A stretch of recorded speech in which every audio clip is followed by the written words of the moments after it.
তিনজন বন্ধু, তাদের তিনজনের মধ্যে দারুণ মিল। তারা যে কাজ করে তিনজন একসাথে করে, কিন্তু দুঃখের বিষয় কোনো কাজেই তারা সফলতা লাভ করতে পারে না। তাই তারা চিন্তা করলো তারা শহরে যাবে, শহরে গিয়ে কিছু করবে। যেই চিন্তা সেই কাজ। শহরের দিকে তিন বন্ধু রওনা দিল। তাদের কাছে বেশি টাকা ছিল না, তাই তারা পায়ে হেঁটে পথ চলতে শুরু করলো। চলতে চলতে তারা ক্লান্ত হয়ে গেল। তারা দেখল একটা জঙ্গলের মধ্যে একটি পুরনো ভাঙা বাড়ি। তারা ভাবল কিছু সময় তারা সেখানে বিশ্রাম নেবে। এই ভেবে তারা বাড়ির মধ্যে ঢুকলো। একটি জায়গায় গিয়ে বসলো। হঠাৎ তাদের চোখে পড়ল ছোট্ট একটি ব্যাগ। তারা তিনজনে মিলে ব্যাগটি খুলল। ব্যাগটি খুলতেই তাদের চোখগুলো বড় বড় হয়ে গেল। দেখল ব্যাগের মধ্যে 4টা স্বর্ণের বিস্কিট। তারা তো অত্যন্ত খুশি। তারা ভাবল তারা আর শহরে যাবে না। এই 4টা স্বর্ণের বিস্কিট দিয়েই তারা তাদের জীবন সাজাবে। এই ভেবে তিন বন্ধু খুব আনন্দ করল এবং তারা বলল, আমাদের তো খুব ক্ষুধা লেগেছে, আমরা আগে কিছু খেয়ে নিই, তারপরে এই স্বর্ণগুলো ভাগ করব। কেউ একজন খাবার আনতে যেতে হবে।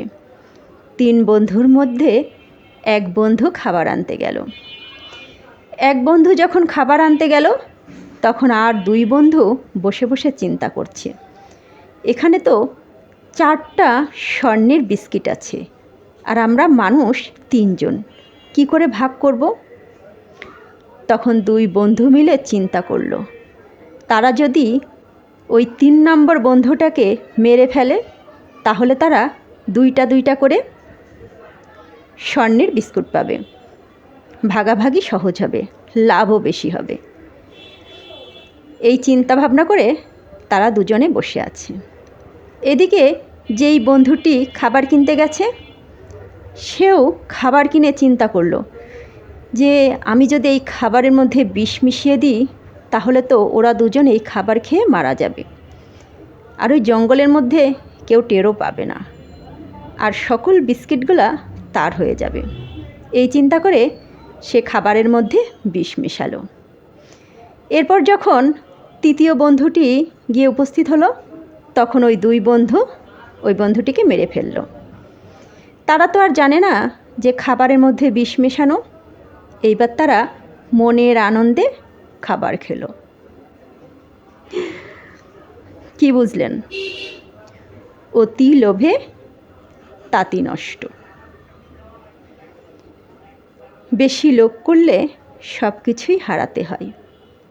তিন বন্ধু যদি লোভ না করে সমানভাবে ভাগ করে নিত তাহলে তাদের জীবন সুন্দর হতো, কিন্তু তারা তা না করে অসৎ পথে চলে গেল। বেইমানি কখনো ভালো ফল দেয় না। সবাই ভালো থাকবেন। ধন্যবাদ।